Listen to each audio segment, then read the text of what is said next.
as-sunnah foundation,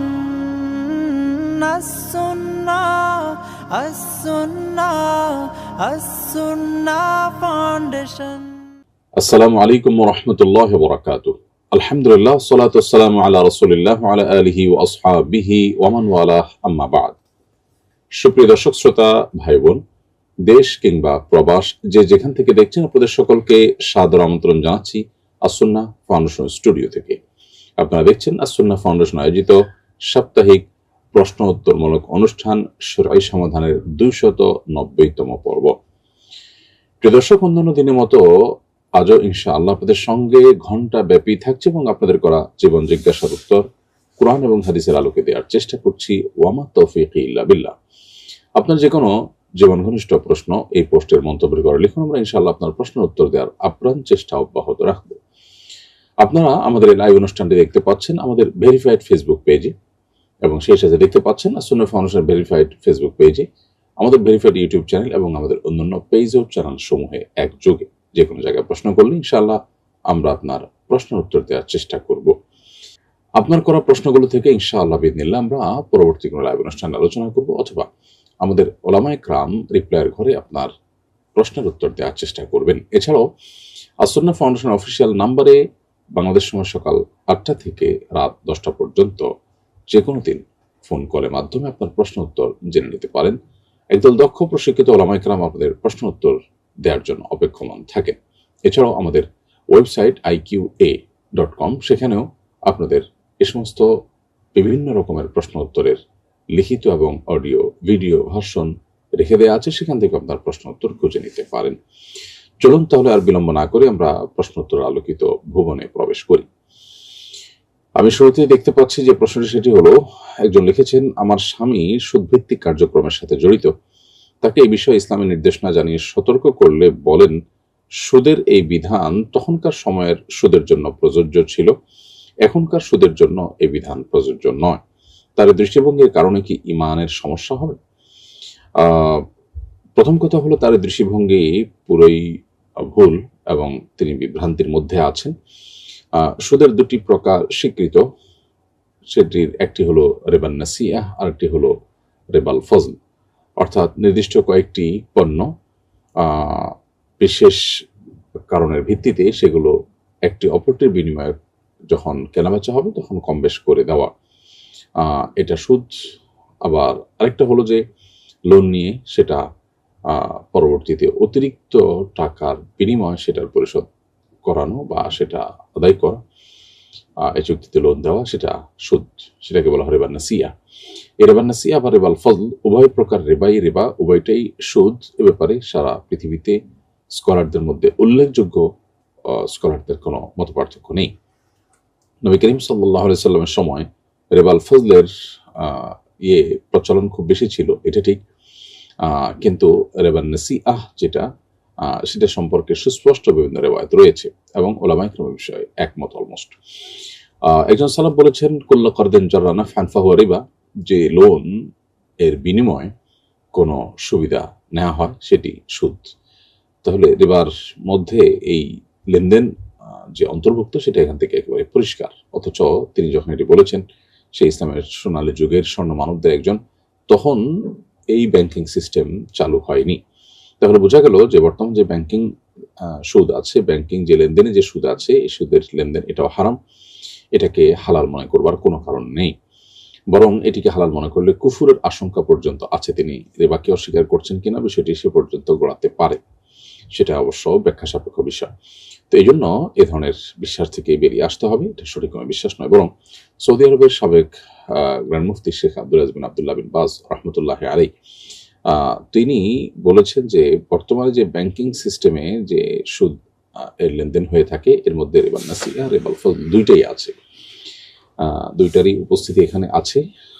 টাকাটা মূলত স্বর্ণেরই আপনার একটা রূপ, সো টাকার বিনিময়ে টাকা এবং কম বেশি করে দেওয়া, সেটা রিবাল ফজল তার মধ্যে আছে। আবার লোন দিয়ে পরবর্তীতে সেটার জন্য অতিরিক্ত সুবিধা আদায় করা, এটার মধ্যে রিবান নাসিআহ তো আছেই। তো এই জন্য বর্তমানে ব্যাংকে যে প্রচলিত সুদি লেনদেন এটাকে হালাল মনে করবার কোনো স্কোপ বা কারণ নেই। আপনার স্বামীকে এই বিষয়ে ভালো করে পড়াশোনা করা এবং এই বিষয়ে ইসলামের দৃষ্টিকোণকে ভালো করে জানবার চেষ্টা করার জন্য আপনি অনুরোধ রাখতে পারেন। এরপরে বোন ফাতেমা লিখেছেন, একই সময় একাধিক পাত্রপক্ষ থেকে প্রস্তাব এসেছে। এক পাত্রপক্ষের সঙ্গে চূড়ান্ত সিদ্ধান্তে পৌঁছতে সাধারণত 15-20 দিন সময় লাগে। এই সময় এক পক্ষের সঙ্গে যোগাযোগ করতে গিয়ে অন্য পক্ষকে উপেক্ষা করলে তারা সরে যেতে পারে, অথচ পরে দেখা যেতে পারে প্রথম পক্ষের সঙ্গে সিদ্ধান্তে পৌঁছানো সম্ভব হয়নি। এই বাস্তবতায় চূড়ান্ত সিদ্ধান্ত না হওয়া পর্যন্ত একই সময় একাধিক পাত্রপক্ষের সঙ্গে কথা এগিয়ে নেওয়া বৈধ হবে কিনা। একটি পক্ষ চূড়ান্ত হলে অন্য পক্ষকে স্পষ্টভাবে নিষেধ করে দেওয়া হবে।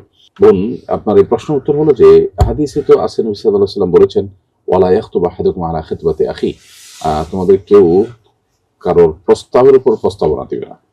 অর্থাৎ কেউ কোথাও বিয়ের জন্য প্রস্তাব করেছেন, তার প্রস্তাবনার কোন সিদ্ধান্ত আসার আগে এখানে আরেকজন যেন প্রস্তাবনা দিতে না যান। এটা হলো মৌলিক নিষেধাজ্ঞা।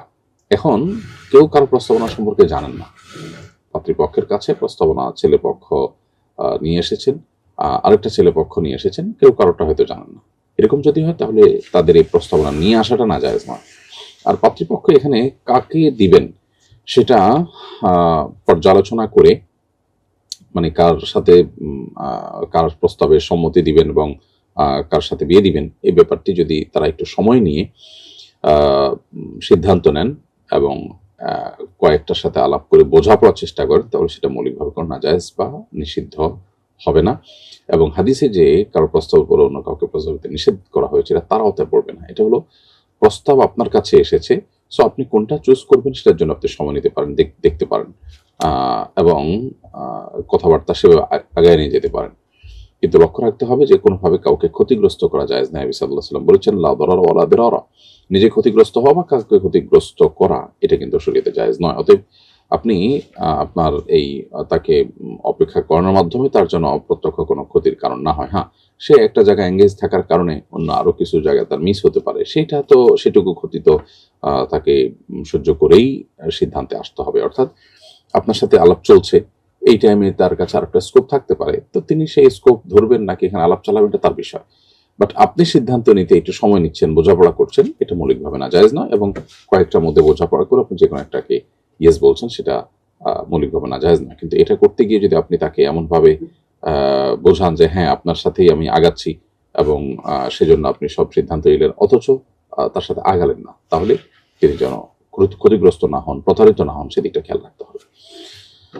তাহলে খোলাসা কথা হলো যে মৌলিকভাবে কথা একাধিক পক্ষের সাথে আগায় নেওয়ার মধ্যে কোনো প্রকার নিষেধাজ্ঞা নেই শরীয়তের দৃষ্টিকোণ থেকে, ইনশাআল্লাহ। সম্প্রতি আমেরিকান সৈন্যরা ভেনেজুয়েলায় হামলা করে প্রেসিডেন্ট এবং ফার্স্ট লেডিকে ধরে নিয়ে গেছে। বিষয়টি নিয়ে গোটা পৃথিবীতে তোলপাড় চলছে। এ বিষয়ে আপনার মন্তব্য জানতে চাই। প্রিয় দর্শক, এ বিষয় নিয়ে অন্য 10 জনের মন্তব্যের চাইতে আমার মন্তব্য কোনো ব্যতিক্রম বা ভিন্ন কোনো মন্তব্য নয়। ভেনেজুয়েলার যে প্রেসিডেন্টকে ধরে নিয়ে যাওয়া হয়েছে তার ব্যাপারে নানান নেগেটিভ মন্তব্য আছে। সে দেশের মানুষ তার উপর অসন্তুষ্ট, তিনি বলপূর্বক তাদের উপরে শাসন কার্য পরিচালনা করছেন, বামধারার রাজনীতিকরণ ইত্যাদি ইত্যাদি। তার ভিতরে অনেক নেগেটিভিটি থাকতে পারে, কিন্তু তাই বলে আরেক দেশের প্রেসিডেন্ট বা আরেক দেশ থেকে সৈন্যরা হামলা করে একটা দেশের প্রেসিডেন্টকে তুলে নিয়ে যাবে, এটা বোধহয় পৃথিবীর ইতিহাসে প্রথম ঘটেছে। অন্তত সব মানে তথাকথিত সভ্য পৃথিবীতে এই প্রথমবারের মধ্যে এমনটি ঘটেছে। বিশেষ করে স্ত্রী সহ রাতের গভীরে তার প্রাসাদ থেকে তাকে ধরে নিয়ে গেছে। অবশ্য তার দেশের বেশ কিছু মানুষের বিশ্বাসঘাতকতা এটার জন্য দায়ী বলে বিভিন্ন সংবাদ মাধ্যমে উঠে এসেছে। মূলত আমরা সবসময় বলি মব এটা অনুচিত, আইন হাতে তুলে নেওয়া অনুচিত, আইনের প্রতি শ্রদ্ধাশীল থাকতে হয়। এখন কোনো কারোর ব্যাপারে যদি অভিযোগ হয়, অভিযোগ হলে তাকে কোনো নিয়মতন্ত্র, আন্তর্জাতিক আইন কোনো কিছু না মেনে যদি তাকে তুলে এনে যা খুশি তা করা যায়, আমার মনে হলো আর আমি এনে ধরে নিয়ে আসলাম, এনে বিচার শুরু করে দিলাম, তাহলে এটা যদি জায়েজ হয় বা এটা যদি বৈধ হয়, তাহলে সেক্ষেত্রে মবে কি দোষ করেছে? তাহলে কি ব্যাপারটা এরকম যে যারা শক্তিশালী, যারা পাওয়ারফুল, তাদের জন্য আইন বা তাদের জন্য আইনের প্রতি শ্রদ্ধা এগুলোর কোনো দরকার নাই? আদতে তাই, বাস্তবে তাই। বর্তমান বিশ্ব পরিস্থিতির আলোকে সেটাই চলছে মূলত। অর্থাৎ যে সমস্ত মুখে আমরা নীতিবাক্য শুনে থাকি স্লোগান শুনে থাকি অনেক সুন্দর সুন্দর, এগুলো বেশিরভাগই মুখরোচক, এগুলো বেশিরভাগই প্রতারণা। কখনো গণতন্ত্র, কখনো অধিকার, কখনো শান্তি রক্ষা ইত্যাদির নামে পৃথিবীতে যাদের সক্ষমতা আছে, যাদের সেই পাওয়ার আছে, তারা লুটতরাজ করা, অন্যদের সম্পদ দখল করা, সাম্রাজ্যবাদ বিস্তার করা, মাস্তানি করা, এটাই মূলত চলছে। বাকি লোকগুলো আসলে সহজ সরল বা তাদেরকে একরকমের বলতে পারেন বোকাশোকা বানিয়ে রাখার একটা প্রচেষ্টা চলছে। এটা এখন ওপেন সিক্রেট। কিন্তু দুর্ভাগ্যজনক বাস্তবতা হলো যে বেশিরভাগ মানুষজন পৃথিবীতে আমরা যারা বসবাস করছি, আমরা এই জিনিসটা বোঝার চেষ্টা করি না। তো এই ধরনের ঘটনাগুলো মূলত আজকের পৃথিবীর এই তথাকথিত সভ্যতা, অধিকার কবচানোর যে বিষয়গুলো আছে, কোরআন হাদিসের অনেক বিষয়ের সাথে দেখবেন যে অধিকারের সংঘর্ষ দিয়ে কোরআন হাদিসকে আপনার ভিলেন বানানোর বা ইসলামকে ভিলেন বানানোর, ইসলামের বিধিবিধানকে ভিলেন বানানোর বা আসামের কাঠগড়া করার একটা চেষ্টা আমরা দেখি। অথচ এই পুরো আয়োজনটাই এই অধিকার, শান্তি রক্ষা ইত্যাদি ইত্যাদি এদের নামে পুরো আয়োজনটা, এখানে দৃশ্যমান কিছু হয়তো ভালো কাজ আমরা দেখতে পাই। মূলত পুরো আয়োজনটাই হলো মাস্তানি এবং দখলদারিত্ব এবং সাম্রাজ্যবাদ প্রতিষ্ঠার চেষ্টা মাত্র। আফ্রিকাতে কি হচ্ছে শান্তি রক্ষার নামে, আমরা কে না জানি সেটা।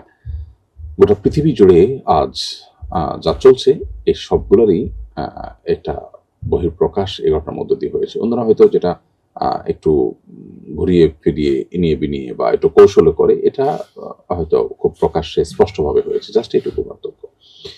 তো পৃথিবীর মানুষের জন্য আসলে ইসলামী যে সমাধান, অন্য কোনো বিষয়ে যে অন্য কোনো ইজম বা মতবাদে বা অন্য কোনো ধারণা পৃথিবীতে প্রতিষ্ঠিত হওয়ার মাধ্যমে মানুষের যে শান্তি প্রতিষ্ঠিত হবে না, প্রকৃত অধিকার প্রতিষ্ঠিত হবে না, সেটা সমস্ত ঘটনার মধ্য দিয়ে আবারও পরিষ্কারভাবে বুঝে আসে। জাতিসংঘের মতো এরকম একটা প্রতিষ্ঠান যদি এই ধরনের একটা ইয়েতে আপনার এই ধরনের একটা ঘটনা যদি কার্যকর পদক্ষেপ নিতে না পারে, তাহলে এই সমস্ত প্রতিষ্ঠানের আসলে কার্যকরিতা কতটুকু সেটা যথেষ্ট প্রশ্ন করবার সুযোগ আছে। আমাদের ভুলে যাওয়া উচিত হবে না যে শতাব্দীর সবচেয়ে ভয়াবহতম বর্বরতা ফিলিস্তিনবাসীর উপর চলছে, সেটা ভেনেজুয়েলার তুলনায় অনেক বেশি, অনেক ভয়ঙ্কর। অথচ সেটাকে আমরা দেখে না দেখার ভান করছি এবং গোটা পৃথিবীর মানুষের কাছে সহনীয় হয়ে গেছে। যারা করছে গোটা পৃথিবীর চারপাশ থেকে একটা নরক তৈরি করে একটা এলাকাকে সম্পূর্ণ মাস্তানি এবং গায়ের জোর থেকে যা খুশি তা করার চেষ্টা চলছে এবং সেটাকে পৃথিবীর শক্তিশালী দেশগুলো বিভিন্নভাবে সমর্থন করে যাচ্ছে। তো এখান থেকেও কি তাদের আসল রূপ, তাদের প্রকৃত চেহারা প্রকাশ পায় না? আল্লাহ তাআলা আমাদেরকে হেদায়েত দান করুন এবং বোঝার তৌফিক দান করুন। এরপরে প্রশ্ন হলো, এক প্রবাসী ছেলে আমাকে বিয়ের প্রস্তাব দিয়েছে। আমি তাকে বলেছি, আপনি যদি 5 ওয়াক্ত নামাজে অভ্যস্ত হন তাহলে 6 মাস পর আবার প্রস্তাব দিতে পারেন। এই 6 মাসের মধ্যে যদি অন্য জায়গা থেকে বিয়ের প্রস্তাব আসে এবং আমি সেখানে বিয়ে করতে চাই, তাহলে কি প্রথম প্রস্তাবদাতার প্রতি কোনো অন্যায় হবে? খুবই গুরুত্বপূর্ণ প্রশ্ন প্রিয় বোন। আপনার প্রশ্ন উত্তর হলো যে আপনি তাকে যেহেতু বলেছেন যে আপনি 6 মাস 5 ওয়াক্ত নামাজে অভ্যস্ত হওয়ার চেষ্টা করুন, যদি আপনি এটা করতে পারেন তাহলে আপনি আবারও প্রস্তাব দিতে পারেন এবং সেটাকে বিবেচনা করব। তার মানে আপনি তাকে একরকম প্রতিশ্রুতি দিয়েছেন যে তিনি যদি 6 মাসে 5 ওয়াক্ত নামাজের অভ্যস্ত হন তাহলে সেক্ষেত্রে তার প্রস্তাবনার সুযোগ আপনি রাখবেন। আপাতত তার প্রস্তাবনাকে আপনি একরকম রিজেক্ট করছেন। তাহলে পুনঃপ্রস্তাবনার জন্য তাকে একটা শর্ত দিয়েছেন, সেই শর্ত তিনি পূরণ করছেন আপনার দেওয়া সময়ের মধ্যে। তাহলে তার সাথে আপনার একটা কমিটমেন্টের মতো হয়ে গেল, প্রতিশ্রুতি দেওয়ার মতো হয়ে গেল। এখন যদি আপনি অন্য কোথাও বিয়ে করে ফেলেন তাহলে তো তার আর প্রস্তাবনা দেওয়ার পথ থাকছে না। তাহলে ব্যাপারটা এরকম হবে যে আপনি তাকে একটা কাজে লাগালেন একটা কথা বলে, অথচ সেই কাজটা করে আসার পর আর তার সাথে কৃত ওয়াদা আপনি রক্ষা করার রাস্তা খোলা রাখলেন না। এই জন্য অন্য কোথাও তার সাথে এই আলোচনা চলাকালীন সময় অন্য কোথাও বিয়ে বন্ধনে আবদ্ধ হওয়া আপনার জন্য জায়েজ হবে না। তবে তার সাথে কথা বলে তিনি যদি সম্মত হন বা তিনি যদি তার হক ছেড়ে দেন তাহলে ভিন্ন কথা। তা না হলে আপনি যে প্রতিশ্রুতি দিয়েছেন সেই প্রতিশ্রুতি রক্ষা করে আপনাকে 6 মাস অপেক্ষা করতে হবে। এরপর তিনি প্রস্তাব দিলে সেই প্রস্তাব বিবেচনা করে আপনি রাখবেন না রাখবেন সেটা আপনার বিষয়। কিন্তু এর মধ্যে আপনি অন্য কারোর সাথে বিয়ে বন্ধনে আবদ্ধ হয়ে যাওয়াটা একরকমের প্রতারণার শামিল হতে পারে। নবী সাল্লাল্লাহু আলাইহি ওয়াসাল্লাম বলেছেন, মান গাশশা ফালাইসা মিন্না, যে ব্যক্তি প্রতারণা করে সে আমার উম্মত নয়। এরপরে প্রশ্ন হলো, খেজুর রসের হাঁড়িতে অনেক সময় বাদর সহ বিভিন্ন পাখি মুখ দেয়, এতে খেজুরের রস নাপাক হয়ে যায় কিনা? উত্তর হলো না, খেজুরের রস নাপাক হবে না। কারণ প্রথমত এ থেকে রসের হাঁড়িকে রক্ষা করা খুবই কঠিন। দ্বিতীয়ত ফুকাহা একরামের মতে বাদর পেশাব পায়খানা পানিতে পড়লেও সেটা নাপাক বলে গণ্য হবে না। এটার অন্যতম কারণ হলো যে এর থেকে বাঁচা আসলে সম্ভব না বা কঠিন, পরিপূর্ণ মানুষের নিয়ন্ত্রণেও না। ফাতুল কাদিরে বিখ্যাত হানাফি ফকিহ ইবনুল হুমাম রাহিমাহুল্লাহ তিনি লিখেছেন অবলুল হুফাস ওয়া খলওয়াতু লা ইফসিদু লিতাআজ্জুল ইহতিরাজ মিনহু, অর্থাৎ বাদরের পেশাব পায়খানা এগুলো কোনো খাবারে বা কোনো কিছুতে পড়লে সেটাকে নাপাক করবে না, কারণ এটা থেকে বেঁচে থাকা পরিপূর্ণভাবে সম্ভব না। এজন্য অতএব বাদুর যদি মুখ দেয়, আপনার পেশাব পায়খানা তো দূরের কথা, সামান্য একটু মুখ দিল অথবা একটু জোটা করলো, তো এটার কারণে আপনার রস পান করা হারাম হবে না। তবে নিপা ভাইরাসে আক্রান্ত হয়ে আপনি ক্ষতিগ্রস্ত হতে পারেন, সেই জায়গা থেকে সতর্কতা কাম্য, কারণ শরীয়তে নির্দেশ না হলো কেউ বিপদে পড়তে পারে, অসুস্থ হয়ে যেতে পারেন, নিজেকে ধ্বংসের দিকে ঠেলে দেওয়ার মতো কোনো কাজ হতে পারে, এরকম কাজ থেকে শরীয়ত আমাদেরকে বেঁচে থাকতে পারে। আল্লাহ বলেছেন ওয়ালা তুলকু বিয়াদিকুম ইলা তাহলুকা, তোমাদের নিজেদেরকে তোমরা ধ্বংসের দিকে ঠেলে দিও না। অতএব সেই জায়গা থেকে আপনার এখানে সর্বোচ্চ সতর্ক থাকার চেষ্টা করা কর্তব্য। দাজ্জালকে কিভাবে চিনবো এবং কিভাবে দাজ্জালের ফিতনা থেকে আত্মরক্ষা করব, দাজ্জাল এখন কোথায় আছে এবং কি করছে, কারা তার অনুসারী হবে? অনেক দীর্ঘ প্রশ্ন, বরং একটি প্রশ্নের অধীনে অনেকগুলো ছোট ছোট প্রশ্ন এখানে আসছে। আমরা খুবই অল্প সময়ের মধ্যে উত্তর দেওয়ার চেষ্টা করছি, কারণ এই সংক্ষিপ্ত প্রশ্নোত্তরের এই সেশনে আসলে আমরা অনেক লম্বা সময় নিয়ে প্রশ্নোত্তর দেওয়ার সুযোগ পাই না, অনেক মানুষের প্রশ্ন থাকে, সেজন্য সংক্ষেপ করে বলছি। দাজ্জালের যে সমস্ত বৈশিষ্ট্য হাদিসে আছে তার মধ্যে একটা হলো যে দাজ্জালের একটা চোখ কানা হবে, এবং তার যে চোখ কানা হবে, এই তার কানা চোখটা বিশেষ ধরনের কানা হবে, যেটা আলাদা করে বোঝা যাবে। দ্বিতীয়ত তার দুই চোখের মাঝে কপালে কাফের লেখা থাকবে। তৃতীয়ত তাকে আল্লাহ তাআলা অলৌকিক কিছু ক্ষমতা দিয়ে দিবেন, সে মৃতকে জীবিত করতে পারবে, তার হাতে তার কাছে পানি খাদ্য সব তার নিয়ন্ত্রণে থাকবে, তার শক্তিমত্তা থাকবে ভয়ঙ্কর রকমের, গোটা পৃথিবী সে প্রদক্ষিণ করতে পারবে, তবে মক্কা মদিনা সে প্রবেশ করতে পারবে না, হারামের এরিয়াতে মক্কা মদিনা হারামের এরিয়াতে সে প্রবেশ করতে পারবে না। তো এরকম অনেকগুলো বৈশিষ্ট্য তার সম্পর্কে হাদিসে বর্ণিত আছে। তবে এই সমস্ত বৈশিষ্ট্য থেকে বোঝা যায় দাজ্জাল একটা ব্যক্তি, এটা বিশেষ কোনো সিস্টেম না। হ্যাঁ, সিস্টেমটা দাজ্জাল তৈরিতে ভূমিকা পালন করছে এমনটি হতে পারে, এমনটি কেউ ধারণা করলে সেটা ইমানের সাথে অসঙ্গতিপূর্ণ কিছু হবে না। কিন্তু সভ্যতাকেই দাজ্জাল বলার যে একটা প্রচেষ্টা, এটা দাজ্জালকে আড়াল করবার বা দাজ্জাল সম্পর্কে হাদিসে যে বর্ণনা আছে সেটাকে অস্বীকার করবার নামান্তর। তো এই জন্য দাজ্জাল সম্পর্কে বৈশিষ্ট্যগুলো থেকে পরিষ্কারভাবে বোঝা যায় যে দাজ্জাল একটা ব্যক্তি। দাজ্জালের জন্ম হয়ে গেছে বহু আগে, বিভিন্ন হাদিস থেকে সেটি পরিষ্কারভাবে বোঝা যায়। দাজ্জাল পৃথিবীতে আছে এবং এই দীর্ঘকাল শত শত হাজার হাজার বছর সে হায়াত পাচ্ছে। কোথায় আছে, কি অবস্থায় আছে, এ সম্পর্কে আবু দাউদে বর্ণিত একটি বিশুদ্ধ হাদিস থেকে বোঝা যায় যে দাজ্জাল একটা দ্বীপে আছে যেখানে মানুষ সচরাচর মানুষের কোনো পদচারণা নেই, এবং কিয়ামতের আগে সে আসবে। আল্লাহ তাআলা তাকে আড়াল করে রেখেছেন। বিভিন্ন আলোকে বোঝা যায় যে আল্লাহ তাআলা তাকে আড়াল করে রেখেছেন, যে আড়াল ভেদ করতে পারবে তখনই যখন আল্লাহর ফয়সালা হবে, তখন সে গোটা পৃথিবী বিচরণ করতে পারবে। শয়তানের একটা অপশক্তির একটা রূপ বলতে পারি, বা তার সাথে সাদৃশ্যপূর্ণ একটা বিষয় বলতে পারি দাজ্জালের ফিতনা, যেটা দেখে মানুষ চমৎকৃত হবে, মানুষ সারপ্রাইজড হয়ে যাবে, মানুষ অবাক হয়ে যাবে, মানুষ মনে করবে যে মানুষ ধোঁয়াশার মধ্যে পড়ে যাবে, যে মানে আল্লাহ সম্পর্কে যে ধরনের মানুষের পোষণ হয়েছে যে আল্লাহ সবকিছু পারেন ইত্যাদি ইত্যাদি, দাজ্জালের মধ্যে এই ধরনের কিছু জিনিস দেখতে পেয়ে অনেকে বিভ্রান্ত হয়ে তাকেই আল্লাহ মনে করবে এবং সে নিজেকে আল্লাহ দাবি করবে। তো এটা খুবই ভয়াবহ একটা বিভ্রান্তি। এই জন্য কিয়ামত পর্যন্ত আগত যত ফিতনা আছে এর মধ্যে সবচেয়ে ভয়াবহ ফিতনার ভিতরে গণ্য করা হয় দাজ্জালের ফিতনাকে। এবং এমন কোন নবী রাসূল পৃথিবীতে অতিবাহিত হননি যিনি তার উম্মাহকে দাজ্জাল সম্পর্কে সতর্ক না করে গেছেন। অর্থাৎ এই বিষয়টি অত্যন্ত ভয়াবহ, কারণ আপনি কাউকে আল্লাহ মনে করবেন তিনি ফেক, নাউজুবিল্লাহ, এবং আল্লাহ মনে করার মতো অনেকগুলো বাহ্যিক কারণ থাকবে যেটা দেখে হয়তো আপনি বিভ্রান্তিতে পড়বেন। এই জন্য এটাকে ফিতনা বা পরীক্ষা বা বিভ্রান্তির বিষয় বলা হয়েছে। এই বিভ্রান্তি থেকে বাঁচার জন্য কয়েকটা করণীয় আছে। প্রথমত দাজ্জাল সম্পর্কে জানা, কোরআন এবং হাদিসে দাজ্জালের যে সমস্ত বর্ণনা বিবরণী এসেছে সেগুলো সম্পর্কে জানা। আর শুধু জেনেই আমরা আসলে সংরক্ষিত থাকতে পারবো না, নিরাপদ থাকতে পারবো না, বরং আল্লাহ রাব্বুল আলামিনের কাছে বিশেষভাবে প্রার্থনা করা, দোয়া করা, বিশেষ কিছু উদ্যোগ গ্রহণ করা এর জন্য জরুরি।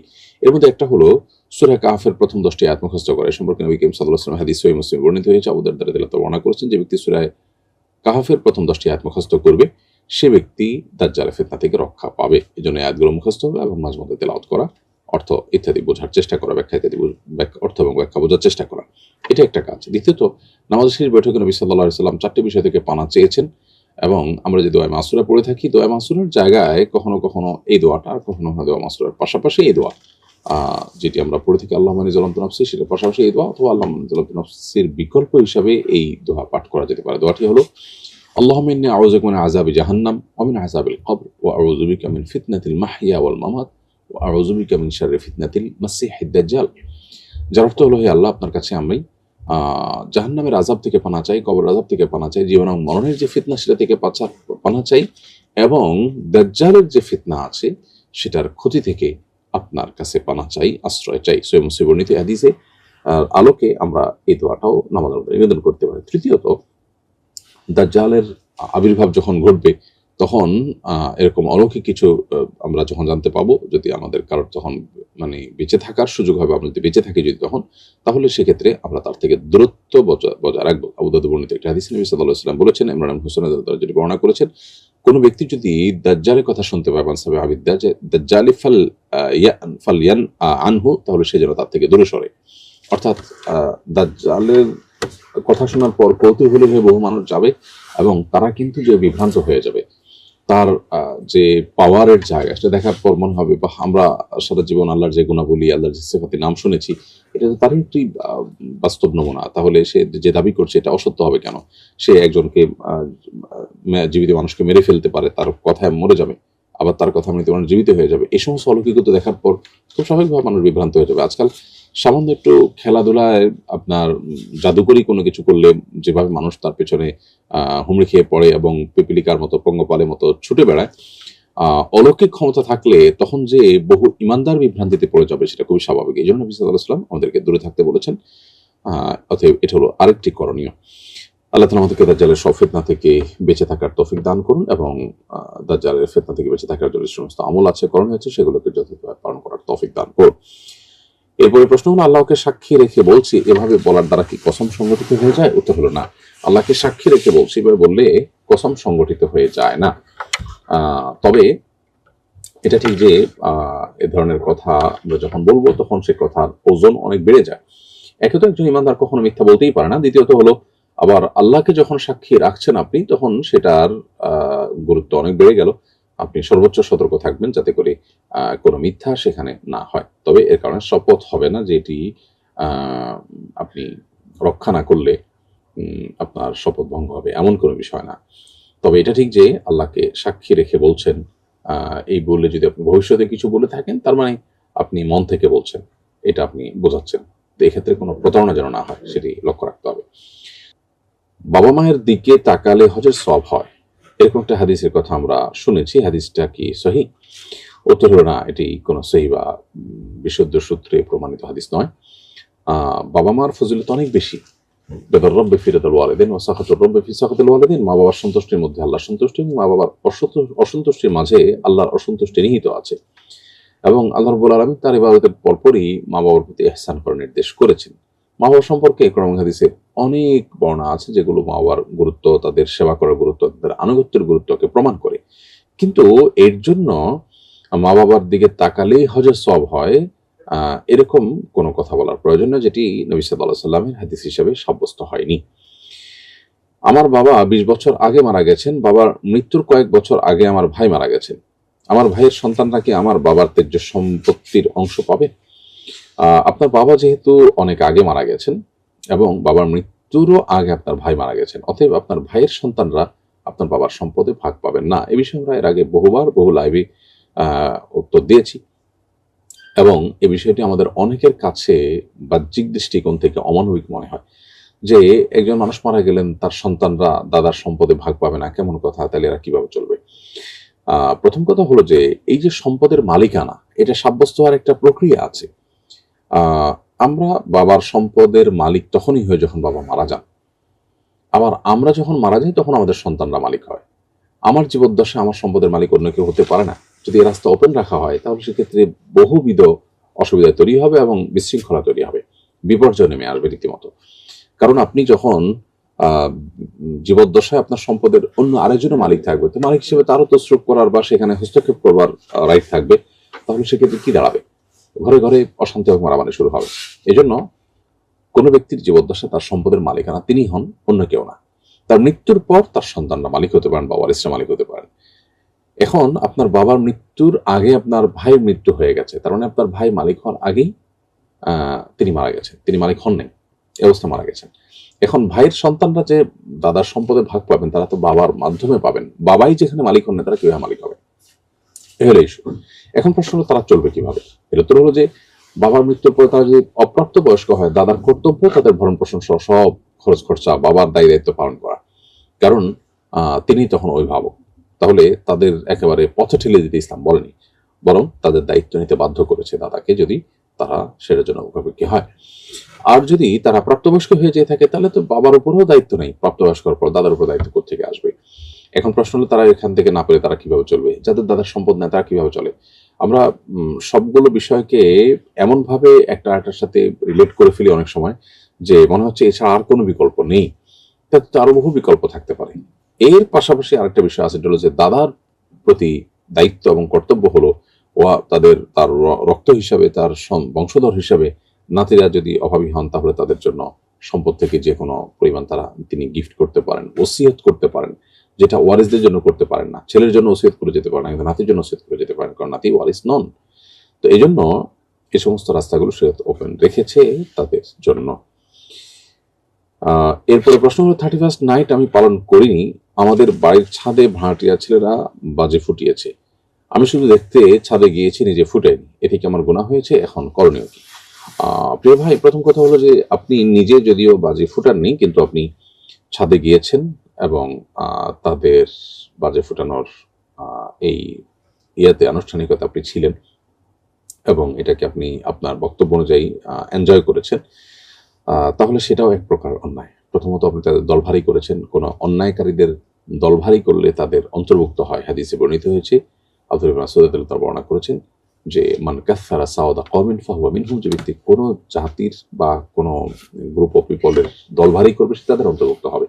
তো আপনি এখানে অন্যায় কাজ হচ্ছে, সে অন্যায় কাজে তার দলভারী করেছেন, উচিত ছিল সেখানে বাধা প্রদান করা, সেটা না করে আপনি তাদের দলভারী করেছেন বা তাদের সাথে সামিল হয়েছেন, যদিও প্রত্যক্ষ অংশগ্রহণ করেননি। এই জন্য আপনিও গুনাহগার হয়েছেন। আল্লাহর কাছে তওবা করুন, যেন আর কখনো এই গুনাহ আপনার দ্বারা না হয়, এবং বরং আপনার সাধ্য অনুযায়ী যেন এ ধরনের অন্যায় কাজে আপনি বাধা দিতে পারেন, সেই জন্য সচেষ্ট হবেন, সে মর্মে নিয়ত করেন, ইনশাআল্লাহ তাআলা মাফ করবেন। আমি একজন কন্টেন্ট ক্রিয়েটর, আমার কন্টেন্টের বিষয় হলো ফ্রি ফায়ার গেম খেলতে গিয়ে সমস্যায় পড়লে তার সমাধানের উপায় বের করা। এ ধরনের কন্টেন্ট বানানো জায়েজ হবে কিনা? দেখুন, প্রথমত এই জাতীয় গেমস খেলা এটা শরিয়া দৃষ্টিকোণ থেকে এমনিতেই নিষিদ্ধ। আল্লাহ সুবহানাহু ওয়া তাআলা বলেছেন, ওয়াল্লাযীনা হুম আনিল লাহু মুরিদুন, যে সমস্ত ঈমানদাররা অহেতুক অনর্থক বিষয় আশয় থেকে বিরত থাকেন, তারাই হলেন সফল ঈমানদার। নবী সাল্লাল্লাহু আলাইহি ওয়াসাল্লাম বলেছেন, মিন হুসনি ইসলামিল মারই তারকু মা লা ইয়ানিহি, একজন মুসলমান ইসলামটা সুন্দর হবে তখন যখন সে অহেতুক অনর্থক কাজ থেকে বিরত থাকবে বা ওইটা পরিহার করে চলবে। তো এই জন্য এ ধরনের গেমস খেলাই এমনিতেই শরিয়া দৃষ্টিকোণ থেকে অনুচিত কাজ। সেখানে আবার ফ্রি ফায়ারের মতো গেমস, যেই গেমসের মধ্যে শরিয়া বিরোধী অনেক বিষয় আছে, যার সাথে ইমানের সম্পর্ক আছে সুগভীর, এরকম একটি বিষয়ে আপনি যারা খেলছে তাদের সহযোগীর ভূমিকা থাকলেন, তাদের সমস্যা সলভ করে দিলেন, এটা অবশ্যই অন্যায় কাজে সহযোগিতার শামিল, সেজন্য আপনি এটা করতে পারেন না। একজন মুসলমান হিসেবে আপনি অন্য কোনো পেশা, অন্য কোনো কাজ আপনি বের করে নেওয়ার চেষ্টা করবেন। আল্লাহ রাব্বুল আলামিন সূরা মায়েদা 2 নম্বর আয়াতে বলেছেন, ওয়ালা তাআওয়ানু আলাল ইসমি ওয়াল উদওয়ান, তোমরা পাপ এবং সীমালঙ্ঘনের কাজে একে অন্যের সহযোগিতা করো না। এরপরে প্রশ্ন হলো, স্ত্রীর গর্ভে একসাথে 3 সন্তান এসেছে, ডাক্তার বলছেন একটি সন্তানকে গর্ভপাত করাতে হবে, অন্যথায় সন্তানদের ক্ষতি হতে পারে, তারা মারা যেতে পারে বা আইসিইউতে রাখা লাগতে পারে, গর্ভের বয়স 77 দিন, এক্ষেত্রে আমার করণীয় কি? প্রিয় দর্শক, আপনার প্রশ্নটি খুবই গুরুত্বপূর্ণ। এই প্রশ্ন উত্তর হলো, 3 সন্তান একসাথে যদি রেখে দেওয়া হয়, তাহলে সেক্ষেত্রে বাকি সন্তানরা মারা যেতে পারে অথবা বড় ধরনের ক্ষতির সম্মুখীন হতে পারে। এমত অবস্থায় গর্ভের বয়স যখন 77 দিন, ডাক্তার যদি আপনাকে পরামর্শ দেন যে একটি সন্তানের গর্ভপাত করাতে হবে, এবং ডাক্তার যদি অভিজ্ঞ হন এবং তিনি দিনই দিক থেকে অন্তত এতটুকু সচেতন হন যে শরিয়া গর্ভপাতকে অত্যন্ত ভয়াবহ অপরাধ হিসেবে দেখে, এটা ভ্রূণ হত্যা, মানুষ হত্যার শামিল হিসাবে গণ্য করে। এই বিষয়গুলো তিনি যদি ওয়াকিফহাল হন তাহলে সেক্ষেত্রে তার পরামর্শ অনুযায়ী আপনি এটি করতে পারেন, যেহেতু গর্ভবয়স ৭৭ দিন এবং এটি না করলে যেহেতু অন্যদের মারা যাওয়ার আশঙ্কা আছে। পাশাপাশি আপনি একাধিক ডাক্তারের পরামর্শ নিয়ে এক্ষেত্রে সিদ্ধান্ত নিতে পারেন, যাতে করে সঠিক সিদ্ধান্তে উপনীত আপনি হতে পারেন এবং কোনো ভুল কাজ যেন আপনার দ্বারা না হয় সেজন্য। তবে অন্য সন্তানদের বাঁচিয়ে রাখার প্রয়োজনে যদি একটার গর্ভপাত করা ছাড়া কোনো উপায় আপনার সামনে খোলা না থাকে তাহলে সেক্ষেত্রে এটি আপনার জন্য জায়েজ আছে। অবশ্যই ডাক্তারের অ্যাসেসমেন্ট যে সঠিক সেটি ভালো করে আপনি নিশ্চিত হওয়ার চেষ্টা করবেন, বড় প্রয়োজনে একাধিক ডাক্তারের সাথে আলাপ আলোচনা করে। এরপরে প্রশ্ন হলো, কাপড়ের সাধারণ মোজার উপরে চামড়ার মোজা পরলে এবং মাসের পর শুধু চামড়ার মোজা খুললে কি ওযু ভেঙে যাবে? উত্তর হলো, কাপড়ের মোজার উপরে চামড়া মোজা পরলে তারপরে মাসা করতে পারেন ওযু অবস্থায়, কোনো অসুবিধা নেই। পূর্ণাঙ্গ ওযু অবস্থায় যদি মোজা পরে থাকেন তাহলে সেক্ষেত্রে মাসা করতে পারেন, কিন্তু যখন চামড়া মোজা খুলে ফেলবেন তখন পায়ের অংশকে আবার ধুয়ে নিতে হবে। ধুয়ে নিলে তাহলে সেক্ষেত্রে আপনি আবার মোজা পরার পর সেটাতে মাসা করতে পারবেন এবং নামাজ পড়তে পারবেন। পূর্ণাঙ্গ ওযু ভাঙবে না যদি আপনি শুধু চামড়া মোজাটা খোলেন ওই মেয়াদের মধ্যে, অর্থাৎ যখন আপনি মুসাফির থাকবেন তখন 3 রাত, আর নেক্সট ঠিকানা থাকলে 1 দিন 1 রাত, এর মধ্যে যদি এই টাইমের মধ্যে যদি আপনি খোলেন তাহলে খুললে শুধু পাউটা ধুয়ে ফেললেই হবে, পূর্ণাঙ্গ ওযু না করলেও চলবে, পুরো ওযু ভাঙবে না।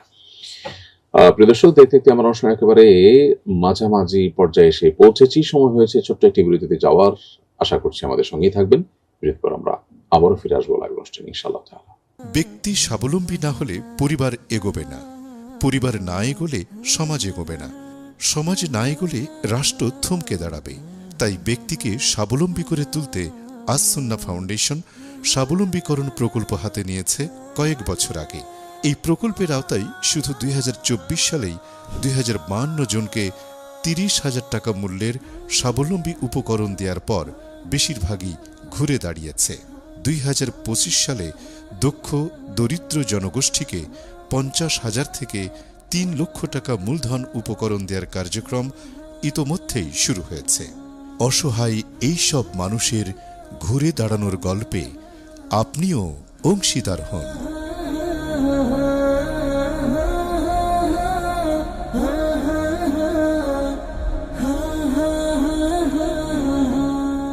প্রিয় দর্শক, বিরতির পর আবার আপনাদেরকে স্বাগতম জানাচ্ছি। আপনারা দেখছেন আস সুন্নাহ ফাউন্ডেশন আয়োজিত সাপ্তাহিক প্রশ্ন উত্তরমূলক অনুষ্ঠান শরীয়ী সমাধানের 290তম পর্ব। বিরতির আগে আমরা অনেকগুলো প্রশ্ন উত্তর দিয়েছি আল্লাহ তাআলার অশেষ অনুগ্রহে। এ পর্যায়ে আমি যে প্রশ্নটি দেখতে পাচ্ছি সেটি হলো, একজন লিখেছেন, আমার 2 বার বিয়ে হয়েছে, একবার গোপনে আরেকবার পারিবারিকভাবে। 2 বিয়েতে 2 ধরনের মোহর ধার্য করা হয়েছে। গোপনে বিয়ের সময় 5 লাখ টাকা মোহর ধার্য হয়েছিল, পারিবারিক বিয়ের সময় 10 লাখ টাকা ধার্য হয়েছে। আমি কোন মোহর পাবো? যে বোন এই প্রশ্ন করেছেন তার এই প্রশ্ন উত্তরে আমরা বলতে চাই যে আপনার দ্বিতীয় বিয়েটার মিনিংটা আগে পরিষ্কার করতে হবে। প্রথম বিয়েটা যদি শরিয়া সম্মতভাবে হয়ে থাকে, যদিও শরীয়ত গোপনে বিয়ে না করে প্রকাশ্যে খুল্লম খোলা বিয়ে করতে আমাদেরকে নির্দেশনা দিয়েছে, কিন্তু বিয়ের শর্তগুলো পূরণ করে যদি কেউ গোপনে বিয়ে করে তাহলে তার বিয়ে বিশুদ্ধ হয়ে যেতে পারে। সাক্ষীর উপস্থিতি সহ বিয়ের জন্য যা যা অপরিহার্য সেগুলো ঠিকই ছিল, বাট জানাজানি করে করা হয়নি পারিবারিকভাবে। এরকম যদি হয়, বিয়ের শর্ত পূরণ করে যদি বিয়ে করেন এবং শরিয়ার দৃষ্টিকোণ থেকে বিশুদ্ধ হওয়ার জন্য যা যা দরকার সেটা যদি সে উপাদান যদি থেকে থাকে প্রথম বিয়েতে, তাহলে সেটা বিয়ে হয়ে গেছে। পরের বিয়েটা অপ্রয়োজনীয়। এই বিয়েটা শুধুমাত্র পারিবারিকভাবে সবাইকে জানিয়ে না করাতে সবাই মনে কষ্ট পাবে, এই জায়গা থেকে যদি করেন তাহলে এটা একরকম হাজল বা অহেতুক অনর্থক, জাস্ট আপনি অভিনয় করলেন এরকম একটা বিষয়। তাহলে সেক্ষেত্রে প্রথম মোহরই ধার্য এবং চূড়ান্ত হবে, আপনি 5 লাখ টাকাই পাবেন। আর যদি আপনারা মনে করেন যে না, প্রথমটা আমাদের ঠিক হয়নি, বরং বিয়েটাই আমরা নতুন করে করছি এবং সিরিয়াস দ্বিতীয় বিয়েটা, আপনারা তাহলে সেক্ষেত্রে পরের মোহর যেটা ধার্য করেছেন সেটাই আপনি পাবেন, অর্থাৎ 10 লাখ টাকাই পাবেন। এবং এক্ষেত্রে আগের বিয়ে যে বিশুদ্ধ হয়েছিল সেটির পরে আবার 10 লাখ নির্ধারণ করেছেন, এটা হবে জিয়াদাতুন ফিল মোহর বা মোহর বৃদ্ধি করার শামিল। মোহর নির্ধারণের পরে স্বামী স্ত্রী উভয়ের সম্মতিতে তারা আবার বৃদ্ধিও করতে পারেন। সো এই 10 লাখ টাকাটা বর্ধিত এবং চূড়ান্ত মোহর হিসেবে ধার্য, এবং সেক্ষেত্রে আপনি দ্বিতীয়টা পাবেন। অতএব আপনার প্রথম বিয়েটার পর দ্বিতীয় বিয়েটা যদি শুধুই লোক দেখানো হয় এবং আপনার এটার কোনো মিনিং না থাকে, তাহলে সেক্ষেত্রে আপনার প্রথমটাই পাবেন। আর যদি মনে করেন যে না, আমাদের এটা ভুল হয়েছে, আমরা নতুন করে বিয়ে বন্ধনে আবদ্ধ হচ্ছি, তাহলে দ্বিতীয়টা পাবেন এবং এটা সিরিয়াস হলে সেক্ষেত্রে এটা মোহরটা বাড়ানো হয়েছে বলে গণ্য হবে। রজব মাস এলে আল্লাহুম্মা বারিক লানা ফি রজব ওয়া শাবান, এই দোয়াটি অনেকে পড়েন এবং এর ফজিলত বয়ান করে থাকেন। এই দোয়া কি সহিহ হাদিস দ্বারা সাব্যস্ত? এই দোয়ার শরঈ অবস্থান ব্যাখ্যা করবেন প্লিজ। খুব বেশি ব্যাখ্যা করবার সুযোগ নেই প্রিয় দর্শক, খুবই সংক্ষিপ্ত এই প্রশ্নোত্তরের ভাষণে আমরা খুবই সংক্ষেপে উত্তর দেওয়ার চেষ্টা করি। তার আলোকে বলতে চাই, রজব মাস এলে আল্লাহুম্মা বারিক লানা ফি রজব ওয়া শাবান ওয়া বাল্লিগনা রমাদান, অর্থাৎ হে আল্লাহ, আপনি রজব এবং শাবান মাসে আমাদেরকে বরকত দান করুন এবং রমাদান পর্যন্ত আমাদের হায়াত বাড়িয়ে দিন বা হায়াত পৌঁছে দিন। এই দোয়া পাঠ করার বিষয়ে নবী করিম সাল্লাল্লাহু আলাইহি সাল্লাম থেকে তার দিকে সম্বন্ধ করে একটা হাদিস বর্ণিত আছে। এই হাদিসের বর্ণনাকে মুহাদ্দিসগণ, বিশেষজ্ঞ উলামায়ে কেরাম, সংশ্লিষ্ট বিষয়ে মুহাক্কিকগণ দাঈফ সূত্রে সাব্যস্ত বলেছেন এটিকে, অর্থাৎ এটি সহিহ বা বিশুদ্ধ সূত্রে সাব্যস্ত নয়। তবে দোয়ার অর্থের মধ্যে যেহেতু ভালো কথা আছে, খারাপ কিছু নেই, অতএব এটাকে দোয়া হিসাবে পাঠ করা যেতে পারে। তবে নবী সাল্লাল্লাহু আলাইহি সাল্লামের দিকে সম্বন্ধ না করাই উচিত, কারণ এটি নবী করিম সাল্লাল্লাহু আলাইহি সাল্লামের হাদিস হিসাবে সুসাব্যস্ত হয়নি বা যথাযথভাবে প্রমাণিত হয়নি। আমি এক দোকান থেকে কিছু পোশাক কিনেছি, পরে জানতে পেরেছি সে দোকানে চোরাই মালও বিক্রি হয়। বিষয়টা জানার আগে যেসব পোশাক এই দোকান থেকে কিনেছি সেগুলোর বিধান কি হবে? এই পোশাকগুলো পরা কি আমার জন্য জায়েজ হবে কিনা? উত্তর হলো, আপনার যে কেনা পোশাক ইতিমধ্যে আপনি যেগুলো চোরাই মাল হিসাবে জানতেন না সেই হিসাবে কিনে ফেলেছেন, সেগুলো আপনি পড়তে পারেন, যেহেতু অজানা আপনি কিনে ফেলেছেন এবং ইতিমধ্যে হয়তো আপনি ব্যবহার করা শুরু করেছেন। এটা আবার তো প্রতিকারের কোনো উপায় নেই, দোকানদার আপনাকে না ফেরত নিবে না কিছু, সো আপনি এটা পড়তে পারেন। তবে পূর্বে না জেনে কেনা কারণে আপনি গুনাহগার হবেন না, যেহেতু না আপনার মানে আলাদা করে প্রত্যেক দোকানদারের পরে জিজ্ঞেস করা আপনার কর্তব্য না, আপনার গুনাহ হবে না ইনশাআল্লাহ। তবে সন্দেহ হলে সে বিষয়ে আপনি সর্বোচ্চ সতর্ক থাকার চেষ্টা করতে হবে। গুনাহের পর কারোর কাছে পরামর্শ চাইতে গিয়ে গুনাহটি শেয়ার করলে কি তিনি পরকালে সাক্ষী হয়ে যাবেন? করণীয় কি? গুনার পর যদি কারোর সাথে আপনি তওবার বিষয়ে পরামর্শ করবার জন্য তার কাছে শেয়ার করেন, অথবা গুনাহ থেকে রক্ষা পাওয়ার জন্য তার সাথে পরামর্শ করেন, তিনি যদি সেরকম ব্যক্তি হন, তাহলে সেটা আপনার জন্য জায়েজ হবে। গুনাহ করে গুনাহ প্রকাশ করা যে নিষিদ্ধ, এটা তার আওতায় পড়বে না, এবং এর ফলে আপনার আখিরাতে তিনি সাক্ষী হয়ে যাবেন এবং সেটার জন্য আপনি বিপদে পড়বেন, ব্যাপারটা সেরকম হবে না। কারণ পরকাল সাক্ষী হওয়ার বিষয়টা তখনই যখন গুনাহ নিয়ে আপনি মারা যাবেন। আপনি যদি গুনাহ থেকে ফিরে আসেন, তওবা করেন এবং নতুন জীবন গড়ার চেষ্টা করেন, তাহলে নবী সাল্লাল্লাহু আলাইহি ওয়াসাল্লাম সেই হাদিস আপনার জন্য প্রযোজ্য হবে, যেখানে তিনি বলেছেন, আত-তাইবু মিনাজ যামবি কামান লা যামবা লাহু, যে ব্যক্তি গুনাহের পর তওবা করেছে সে এমন হয়ে যায় কেমন যেন তার কোনো গুনাহই ছিল না। অতএব এটা নিয়ে আপনার পেরেশানির কোনো কারণ নেই। এরপরে প্রশ্ন হলো, এনআইডির সাথে যাদের পাসপোর্ট মিলে না তাদের ভিসা আবেদন করতে পারে না। এই আইন কিছুদিন যাবৎ হয়েছে। সমস্যা হলো, নির্বাচনের কারণে এনআইডি সংশোধনের কাজ বন্ধ আছে। নির্বাচনের আগে যাদের ভিসা প্রয়োজন তারা এনআইডি সংশোধনের জন্য আমাদের কাছে আসে, আমরা কয়েক গুণ বেশি টাকা নিয়ে তা করে দেই। এটা কি জায়েজ হচ্ছে? প্রিয় দর্শক, প্রথম কথা হলো যে সরকারের তরফ থেকে যেটা নিষিদ্ধ সেটা করা অবশ্যই অন্যায় হবে, বিশেষ করে যে নিষেধাজ্ঞা মানুষের কল্যাণার্থে সরকার নির্ধারণ করে থাকে। এই নির্বাচনের এই সময়টাতে এই রাস্তা ওপেন রাখলে নানাবিধ ক্ষতির আশঙ্কা আছে, সেই জায়গা থেকেই নিষিদ্ধ ঘোষণা করা। অতএব সেই নিষেধাজ্ঞা অমান্য করাটা অন্যায়। আর এর জন্য আপনি যদি সরকারের চাকরি হন তাহলে সেক্ষেত্রে টাকা নেওয়াটাই তো আপনার জন্য অন্যায়। আর যদি আপনি সরকারি চাকরি না হন, আপনি বাইরে থেকে কেউ কাজ করে থাকেন, তাহলে তো আপনি সার্ভিস ফি নিতে পারেন, প্রসেস করার যে ফি সেটা আপনি নিতে পারেন। কিন্তু নিষিদ্ধ বিষয়টা আপনি কিভাবে করেন? নিশ্চয়ই আপনি সেখানে কোনো অন্যায় পথ ধরে থাকেন, যেটা ইটসেলফ আরেকটা অন্যায়। অথবা এই সময়গুলোতে যাদের অসুবিধা হচ্ছে তাদের জন্য সরকারের কাছে আবেদন করে, জোর দাবি করে, বিভিন্নভাবে তাদের জন্য আলাদা কোনো পথ উন্মোচন করা যায় কিনা সে বিষয়ে বের করা যেতে পারে। কিন্তু আপনি কোনো অন্যায় সহযোগী হতে পারেন না এবং কোনো ঘুষ গ্রহণ করে বা অন্যায়ভাবে টাকা পয়সা নিয়ে কিছু করতে পারেন না। হ্যাঁ, যদি এমন হয় যে লোকটা মাজলুম এবং তার প্রতি জুলুম হচ্ছে, এদিকে আপনি সরকারি কোনো চাকরি নন, বাইরে থেকে আপনি প্রসেস করে দেন বা আপনার ফাইলপত্র রেডি করে দেওয়া, যেগুলো আপনি বোঝেন না সে কাজগুলো করে দেন, এগুলোর বিনিময়ে আপনি নিতে পারেন, সেটা মৌলিকভাবে কোনো জায়েজ বিষয় না। নিষিদ্ধ লিখে রেখেছেন, তারপর আমি লিখলাম গায়ের জোর খাটিয়ে, তাহলে সেটা যেমন অন্যায়, ঠিক তেমনিভাবে যত্রতত্র পোস্টার, প্লাস্টিক, আপনার ব্যানার, ফেস্টুনে ছেয়ে ফেলা এবং মানুষের ক্ষতির কারণ হওয়া, কষ্টের কারণ হওয়া, অ্যাক্সিডেন্ট হয়, রাস্তাঘাট দেখা যায় না এমনভাবে ঢেকে ফেলা হয়, আবার ধুলা বালি পরিবেশ দূষণের মতো বিষয় হয়। অতএব এগুলো কোনটা যেন আমাদের আশপাশকে ক্ষতিগ্রস্ত না করে, আমাদের প্রতিবেশী প্রতিবেশ আমাদের মানুষজন অন্যদেরকে যেন ক্ষতিগ্রস্ত না করে, সেজন্য সর্বোচ্চ দায়িত্বশীল থাকতে হবে তাদেরকে। আমি জনপ্রতিনিধি হওয়ার চেষ্টা করলাম, কিন্তু মানুষের ক্ষতি করে করলাম, তাহলে আমি প্রতিনিধি হয়ে মানুষের কি উপকারটা করতে পারবো? এটা অবশ্য সাধারণ মানুষ হিসাবে আমাদেরও বিবেচনা করা উচিত। যার মধ্যে বিবেচনা বোধ নেই তিনি আসলে কতটা দায়িত্বশীল মানুষ হবেন। তো আল্লাহ তাআলা আমাদের সবাইকে হেদায়েত দান করুন এবং আমরা যেন সবার জন্য কল্যাণে কাজ করতে পারি, কারোর ক্ষতির কারণ যেন না হয়। এরপরে এসবি শাহাদাত 01 এআইডি থেকে আপনি লিখেছেন, শয়তানের কুমন্ত্রণা থেকে বাঁচার জন্য কিছু আমল বাতলে দিন প্লিজ। ভাই শাহাদাত, আপনার আইডি থেকে আপনার নাম ধরে নিলাম। শয়তানের কুমন্ত্রণা থেকে বাঁচার জন্য নবী করিম সাল্লাল্লাহু আলাইহি ওয়াসাল্লামের শেখানো দোয়া আছে, বেশ কয়েকটা দোয়া আছে। এর মধ্যে সবচেয়ে গুরুত্বপূর্ণ আমল হলো সূরা বাকারা। নবী করিম সাল্লাল্লাহু আলাইহি ওয়াসাল্লাম আব্দুল্লাহ ইবনে আমর রাদিয়াল্লাহু তাআলা থেকে বর্ণিত হাদিসে বলেছেন, যেটি মুস্তাদরাকে হাকে বর্ণিত হয়েছে, যে তিনি বলেছেন যে ইকরাউ সূরাতাল বাকারা ফি বুয়ুতিকুম, তোমাদের ঘরে সূরা বাকারা তেলাওয়াত করো তোমরা, ফাইন্না শাইতানা লা ইয়াদখুলু বাইতান ইকরাউ ফিহা সূরাতুল বাকারা, যে ঘরে সূরা বাকারা তেলাওয়াত করা হয় শয়তান সেখানে প্রবেশ করতে পারে না। এজন্য সূরা বাকারা তেলাওয়াতটা হলো শয়তান থেকে রক্ষার জন্য সবচেয়ে গুরুত্বপূর্ণ এবং কার্যকর আমল। নিজে তেলাওয়াত করবেন, না হলে অন্য কারো তেলাওয়াত শুনবেন। এর পাশাপাশি আউযু বিল্লাহি মিনাশ শাইতানির রাজিম, এটা হলো শয়তানের কুমন্ত্রণা থেকে বাঁচার জন্য সবচেয়ে কমন দোয়া। আল্লাহ তাআলা বলেছেন যে ইম্মা ইয়ানজাগান্নাকা মিনাশ শাইতানি নাযগুন ফাস্তাইয বিল্লাহি মিনাশ শাইতানির রাজিম, শয়তান তোমাদেরকে যখন খোঁচা দিবে, ক্ষতিগ্রস্ত করতে চাইবে, তখন তোমরা আল্লাহর কাছে পানা চাইবে। এজন্য আউযু বিল্লাহি মিনাশ শাইতানির রাজিম, অর্থাৎ আমি পানা চাই, আশ্রয় চাই আল্লাহর কাছে বিতাড়িত শয়তান থেকে, এভাবে আপনি পানা চাইবেন। এছাড়া বিশেষ কোনো কুমন্ত্রণা, ওয়াসওয়াসা, মনের ভিতরে বাজে চিন্তা যদি প্রবেশ করাচ্ছে মনে হয়, তাহলে সেক্ষেত্রে আপনি বাম দিকে প্রতীকী থুতু 3 বার নিক্ষেপ করবেন, থুতু ফেলার মতো করে ফেলবেন, সেখানে শুয়ে রাখার মতো থুতু বের হতে পারে।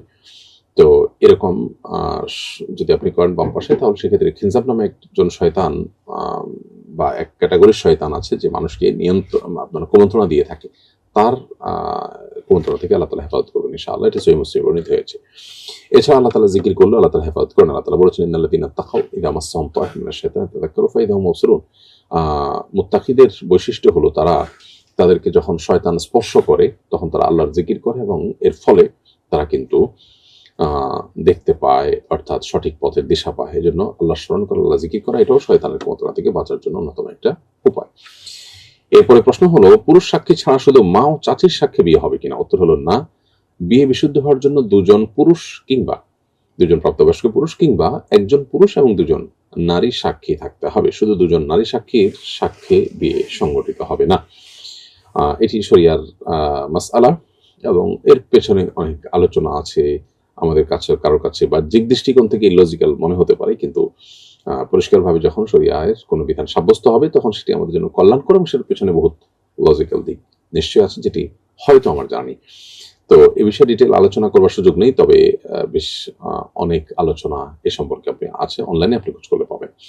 আমাদের গ্রামে যুব সমাজ মাহফিলের আয়োজন করেছে, কিন্তু স্থানীয় মসজিদের ইমামকে বক্তা হিসাবে দাওয়াত দেওয়া হয়নি। ইমাম সাহেব বলেছেন এতে নাকি তার হক নষ্ট হয়েছে। স্থানীয় মসজিদের ইমামকে বয়ান করতে না দিলে কি আসলে তার হক নষ্ট হয়ে যায়? মাহফিলে বয়ান করতে না দিলেই ইমামের হক নষ্ট হয়ে যাবে, বাট এরকম না। সব ইমাম যে বয়ান করতে পারেন বা বক্তব্য রাখতে পারেন সেরকম না। তবে স্থানীয় মসজিদের ইমাম হিসাবে অবশ্যই তাকে দাওয়াত দেওয়া, তাকে সম্মানিত করা, এটা মাহফিল আয়োজকদের কর্তব্য। কারণ প্রথমত তিনি এলাকা মানুষের দ্বীনের খেদমত করে যাচ্ছেন, তিনি দাওয়াতের কাজ করে যাচ্ছেন। আমাদের ওরফ বা আমাদের সমাজে যে কোনো জায়গায় মাহফিল হলে সেখানকার ইমাম খতিব তাদের অবস্থান রাখা হয়। অতএব মাহফিল কমিটি যদি তাদেরকে ইগনোর করেন, তাহলে প্রচলিত তাদের যে সম্মান সেটাকে তারা ইগনোর করলেন। বিষয়টা অবশ্যই অনুচিত। তবে তিনি বক্তা না হলেও তাকে বক্তব্য দিতে হবে এরকম না। মাহফিলে আমরা জানি এমন অনেক সময় থাকে যখন মানুষজন খুব একটা থাকে না, এই সময়গুলোতে রিহার্সেলের জন্য শিক্ষানবিশ টাইপের বক্তাদেরকে দেওয়া হয়, তখন অন্তত ইমাম সাহেবকে সুযোগ দেওয়া এটা উচিত। ইমামকে সম্মান করা, আলিমকে সম্মান করা, এটা আমাদের ইমানের জন্য প্রয়োজনীয়। নবী সাল্লাল্লাহু আলাইহি ওয়াসাল্লাম বলেছেন, যে ব্যক্তি আলিমদের হক বা অধিকার বোঝে না সে আমার উম্মত না। অতএব আপনার কোন একটা ভবনে, কোন একটা বাড়িতে আপনি বিয়ের আয়োজন করছেন, সেখানে আপনার পরিচিত একজন লোক আছে যাকে আপনি বিয়ের আয়োজনে দাওয়াত দেওয়া আপনার হয়তো কর্তব্যের মধ্যে পড়ে না, কিন্তু তিনি সেখানে আছেন অথচ তাকে ইগনোর করলেন। এটা কিন্তু এক প্রকারের অভদ্রতা এবং অসৌজন্যতা, ইমানদার যেটা করতে পারে না। ইমাম সাহেবের ক্ষেত্রে একই কথা প্রযোজ্য। এরপরে প্রশ্ন হলো, একজন অসহায় গর্ভবতী নারী যার নিকট স্বর্ণ বা টাকা নেই, তার নামে বাবার দেওয়া এক টুকরো জমি থাকলেও সেটা তার ভাইয়ের দখলে আছে, তাকে কি জাকাত দেওয়া যাবে? উত্তর হলো, তিনি যদি অভাবী হন অবশ্যই তাকে জাকাত দেওয়া যাবে। তার যদি চলতে অসুবিধা হয়, চিকিৎসা খরচ, ভরণ পোষণ এটা বহন করতে বের করতে যদি কষ্ট হয়, অবশ্যই তাকে আপনি জাকাত দিতে পারবেন। এরপরে প্রশ্ন হলো, আমার স্টুডেন্ট অ্যাকাউন্টে সুদ হিসাবে 60 পয়সা এসেছে, যদি আমি তা বের না করে নিজের পকেট থেকে 10 টাকা দান করে দেই, এটা কি জায়েজ হবে? উত্তর হলো, স্টুডেন্ট অ্যাকাউন্টে যে পয়সা এসেছে, যে টাকা এসেছে, হুবহু সেটাই আপনাকে বের করে দিতে হবে সেটা জরুরি না। বরং আপনি নিজের পকেট থেকে যদি কিছু টাকা দেন আর ওটা কাটাকাটি করে নেন, তাতেও আপনি সুদের দায় থেকে মুক্ত হবেন। 60 পয়সার জায়গায় 60 পয়সা না দিয়ে আপনি 1 টাকা বা 10 টাকাই দিয়ে দিলেন, ওই নিয়ত দিলেন যে সুদের টাকাটা আমি আমার মালিকানা থেকে বের করে দিলাম, তাহলে সেক্ষেত্রে আপনি দায় মুক্ত হবেন, কোনো অসুবিধা নেই। এরপরে প্রশ্ন হলো, ইট সিমেন্টের দেয়াল এবং পোড়া মাটির হাঁড়িতে কি তায়াম্মুম করা যাবে? মাটি জাতীয় যে কোনো কিছুতে তায়াম্মুম করা যায়। ইট সিমেন্টের দেয়াল বা পোড়া মাটি যেহেতু মাটি জাতীয় পদার্থ, অতএব এটা দিয়ে আপনি তায়াম্মুম করতে পারবেন। এরপর প্রশ্ন করেছেন আলামিন ইসলাম আব্দি, লিখেছেন মৃত ব্যক্তি হবে সম্ভবত, আপনি মৃত্যু লিখেছেন। যাই হোক, মৃত ব্যক্তির অবাঞ্ছিত লোম পরিষ্কার করে দেওয়া যাবে কিনা, এবারে শরিয়ার বিধান কি? মৃত ব্যক্তির নাভের নিচের লোম পরিষ্কার করা যাবে না, এটা নিয়ে কারোর কোনো ভিন্নমত নেই। আর বগলের পশম এবং গোপ এবং নখ ইত্যাদি কাটা, এটাও বেশিরভাগ ইমামদের মতে মাকরু বা অনুচিত। মারা যাওয়ার পর এগুলো কাটা অনুচিত। হ্যাঁ, যদি কেউ মরণাপন্ন থাকেন, অসুস্থ থাকেন, আইসিইউতে থাকেন, তাহলে এগুলো কেটে দেওয়া যেতে পারে।